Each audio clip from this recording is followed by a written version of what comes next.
안녕하세요. 오늘은 JTBC 주말 드라마 에스콰이어 7화와 8화 리뷰, 그리고 앞으로 전개될 9화 예고까지 한 번에 정리해드립니다.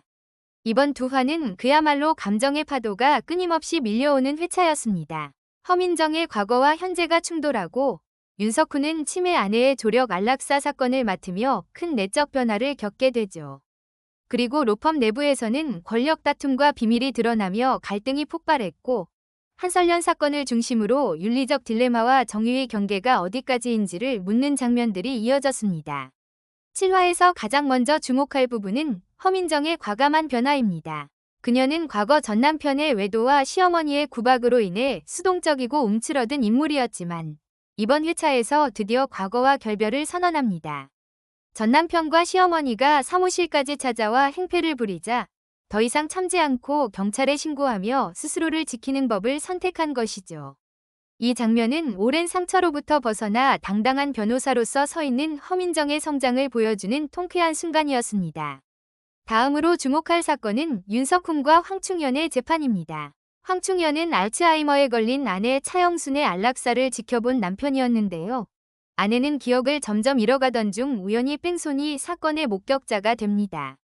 하지만 끝내 그 기억을 명확히 되살리지 못했고, 재판에서 상대 측 변호사였던 윤석훈은 그녀의 증언을 집요하게 공격했고, 그 압박을 견디지 못한 차영수는 앞으로 더 큰 민폐가 될까 두려워 결국 스위스로 가 안락사를 택했다. 황충현은 그녀의 뜻을 존중했지만 과거 외도 사실과 17억 원에 달하는 보험금 문제로 주변의 의심을 사게 되고 결국 재판에 서게 되죠. 재판부는 그의 사랑과 사정을 이해했지만 법은 그를 감싸지 않았습니다. 징역 1년. 이 판결은 윤석훈의 내면을 뒤흔듭니다. 그리고 이 사건은 윤석훈과 전처 연하의 관계를 완전히 정리하는 계기가 됩니다. 석훈은 연하에게 우리도 사랑했었다. 다만 이름이 달랐을 뿐이라고 말하며 그간의 애매한 감정선을 끊어내죠. 과거를 정리한 그는 술김에 강효민에게 말이 사람을 죽음으로 몰아갈 수도 있다는 두려움을 털어놓습니다. 효민은 시간이 지나면 감정은 사라지고 다시 채워질 거라며 그를 위로합니다. 이 장면은 두 사람의 관계에 감정의 씨앗이 심어지는 순간이었습니다. 한편 로펌 내부는 권나연 대표의 복귀 후 성과금 제도를 둘러싼 갈등으로 혼란에 빠집니다. 고태섭은 윤석훈을 몰아내기 위해 조작된 문서를 폭로하고 그 과정에서 자신들의 세력과 강민준을 끌어들여 음모를 꾸밉니다. 하지만 윤석훈은 이를 역으로 이용합니다. 문서 작성 시 컴퓨터 고유 번호가 기록되는 점을 파악해 강민준의 컴퓨터로 상대 측 자료가 담긴 서면을 작성하게 만들고 그것을 빌미로 고태섭의 중상모략을 무너뜨리죠. 결국 고태섭의 주장은 모두 허위로 드러나고 고태섭은 다시 한번 몰락의 길로 접어듭니다. 또한 서혜진 변호사가 고발한 홍도윤의 직장 내 괴롭힘 사건도 주목할 만했습니다. 홍도윤은 유부남 신분을 이용해 서혜진을 회식과 저녁 자리에 불러내고 내연 관계를 빌미로 협박해왔죠. 결국 홍도윤은 법적 징계를 받고 사직 처리되며 권나연 대표는 로펌 내 여성 변호사들을 접대부 취급하는 관행을 강력히 끊어내겠다고 선언합니다. 이 사건은 율림 로펌이 조금씩 정의로운 방향으로 변화하기 시작했음을 알리는 신호탄이었습니다. 8화의 중심은 한설련의 폭행 사건입니다. 한설련은 국내 최고의 앵커이자 여성들의 우상으로 불리는 인물이었지만 정신과 약을 복용하고 블랙아웃된 상태에서 남편을 폭행한 혐의로 경찰에 잡혀옵니다. 그러나 진실은 달랐습니다. 그는 10년에 걸친 지속적인 가정폭력에 시달려왔고 처음 내원했을 때는 무려 전치 7주의 상처를 입었던 피해자였습니다. 그녀는 자신이 블랙아웃될 때 무슨 일이 벌어지는지 확인하기 위해 CCTV를 설치했고 영상 속 남편의 폭력을 반복해서 보며 결국 약물 복용 후 폭행이라는 극단적 선택을 하게 된 것이죠.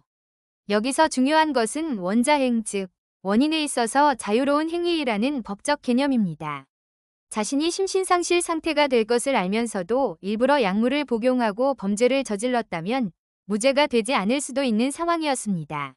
하지만 강효민은 정의의 이름으로 그녀의 사연을 감싸고 윤석훈은 이 사건을 심신상실로 주장해 무죄를 이끌어냅니다. 같은 시각, 민정은 오래된 캠코더를 수리해 과거 어머니와의 추억을 다시 마주하게 됩니다. 짧았던 이별과 지나친 후회의 감정 속에서 눈물을 흘리는 민정에게 진우는 묵묵히 어깨를 내어주며 곁을 지켜줍니다. 이들의 관계는 우정과 사랑의 경계선에서 조금씩 가까워지고 있음을 암시합니다. 그리고 사건을 모두 마무리한 후 효민은 윤석훈에게 감사 인사를 전하기 위해 다시 회사로 돌아옵니다. 늦은 밤 회사 옥상에서 맥주를 나누며 효민은 어두운 터널을 걷는 느낌이었는데 손전등을 빌려줘서 고맙다는 말을 남깁니다. 이 장면은 앞으로 두 사람의 관계가 더 깊은 신뢰로 발전할 것임을 예고하죠. 이제 다가올 9화에서는 본격적인 권력 싸움이 시작됩니다. 율림 로펌 창립자 고승철이 직접 움직입니다. 그는 권나연 대표와 윤석훈을 동시에 견제하며 로펌의 물갈이를 빠르게 진행하려 합니다. 권나연과 석훈은 과연 이 파도를 함께 넘을 수 있을까요? 아니면 누군가는 이 게임에서 밀려나게 될까요? 새로운 사건도 등장합니다. 비행기 내 의료사고로 인해 발생한 살인죄 사건.